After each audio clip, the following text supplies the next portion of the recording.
goodness, Australia has finally woken up to the fact that relying on a temporary workforce to keep this country running was a short-sighted policy, and now we are facing the consequences of a skills shortages crisis and a severe drop in productivity. The Jobs and Skills Summit that concluded yesterday was at last a public reckoning of the obvious. Of course, the government had already made up its mind on what it intended to do well before the summit began, but made the country feel included in the debate on the importance of migration, among other issues. It was a talk fest that needed to happen, and it made democracy feel all things were working as they should. The summit concluded with the overwhelming endorsement that the country cannot continue the business as usual approach when it comes to migration. In fact, as the PM pointed out at the end of the summit, the past migration policies have put this country at risk. My view has been there for some time. I've spoken about this issue as well, that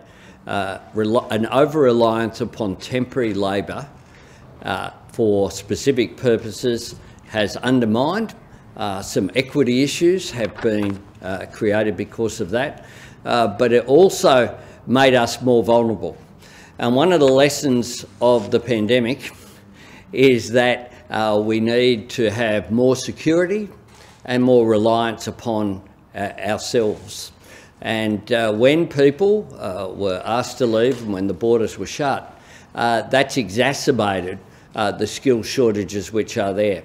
So we are looking at the mix. We want to have a proper discussion and debate about the mix, but I say very unashamedly that my starting point is in favour of giving people the security that comes with a path to permanent migration, a path to being an Australian citizen.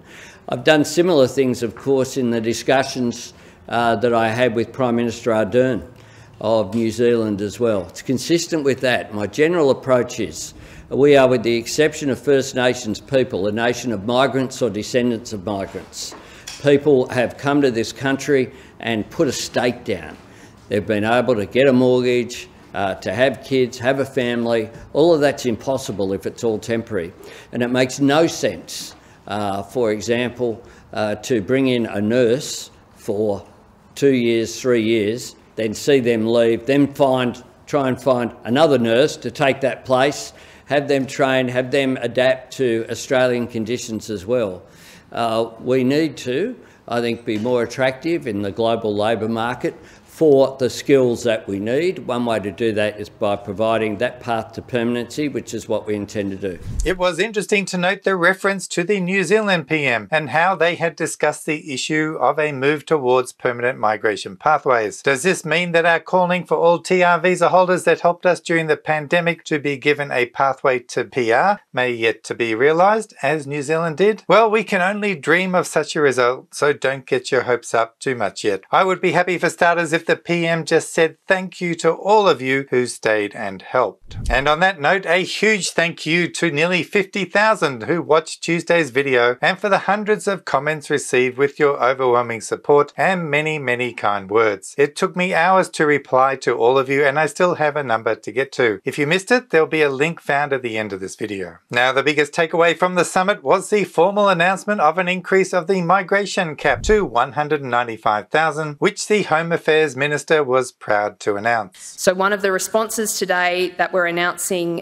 in response to the skills crisis is that the permanent skilled migration rate for 2022, which had been set at 160,000, the government will now increase that number to 195,000 this financial year. So what does that mean? What it means is thousands more workers, thousands more nurses coming into the country, thousands more engineers so desperately needed coming into the country in this financial year. I note that David Littleproud is here. This is important, David, for the regions. This will mean 34,000 places in the regions for this year, 9,000 more than would have occurred otherwise.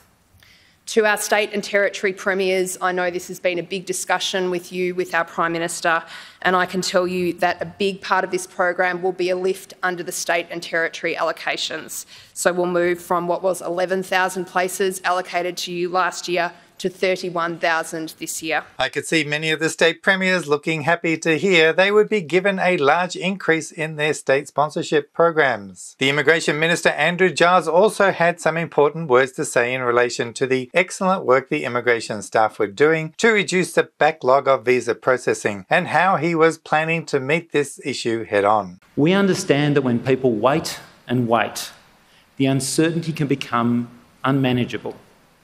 Since I became the Minister, I've heard hundreds of stories of people waiting for their application to be progressed, partners separated, not knowing when they would see each other again, businesses unable to plan an investment decision because they don't know when their applications will be finalised.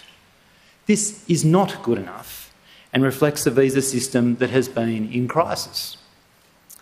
This government is getting on with the job of ending this crisis. Since the election, an additional 180 staff are working on visa processing. And right now, an additional 190 staff are being onboarded, with up to 200 working regular overtime. Because visa processing is critical to an effective migration system for individuals, including workers, and for businesses. The compassionate, understanding approach was a nice touch, but what most of you out there wanted to hear who have been waiting years for your visas to be processed was this. The actions we are taking are making a difference, but we recognise there is more to do, and we will do more to clear this backlog and set up our visa system to meet the challenges of the future. We will invest $36.1 million in visa processing to surge staff capacity by 500 over the next 9 months. In addition to clearing the backlog, this will help deliver the permanent migration program that my friend Minister O'Neill just spoke to. The backlog will be cleared. Waiting times will continue to come down. We will address this crisis while looking to position Australia to realise our potential as a reconciled nation that harnesses the great strength that is our diversity. Because this is the beginning, not the end. Immigration is about nation building. And central to this is the manner in which people are welcomed after they've made the decision to make Australia their home, whether for a period of time or for the rest of their lives. We want, indeed we need, people to choose Australia.